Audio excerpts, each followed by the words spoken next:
Hello আমার মিষ্টি বন্ধুরা, আশা করি সব ভালো আছো। আজকে আবার সকাল সকাল বেরিয়ে পড়লাম কাজে। তো দেখতে পাচ্ছি আমি কিন্তু নৌকায় করে যাচ্ছি।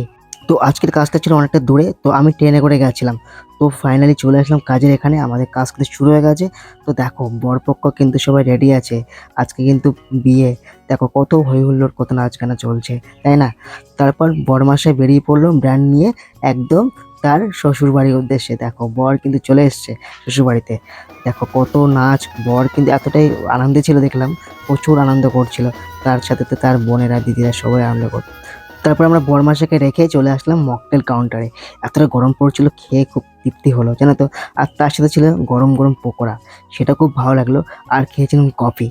তারপরে আমরা চলে আসলাম আমাদের কাজে। তো এদিকে সাত পাক ঘোরা হচ্ছে। তো ফাইনালি বিয়েটা শেষের পথে, আর এখন রাত জানো 3টে বেজে গেছে। দেখো চারিদিকে শুনশান হয়ে গেছে, কেউ নেই।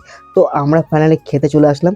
এখন আমাদের দিয়েছিল মেন কোর্সের মধ্যে ছিল পনির টিক্কা দিয়েছিল, তারপর দিয়েছিল ডাল আর ভাত ছিল, আর তার সাথে লেবু ছিল, যেটা আমার খুব প্রিয়। আর তার সাথে ছিল এই বড় একটা মাছের পিস, যেটা আমার খুব প্রিয় মাছ, রুই মাছ। তারপর দিয়েছিল স্যালাড দিয়েছিল।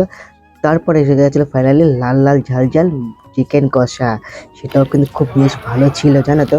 আর তারপর বাঙালির শেষ পাতে থাকে মিষ্টি, আর সেটা না হলে কিন্তু আধুরা হয়ে যায় সব কিছু।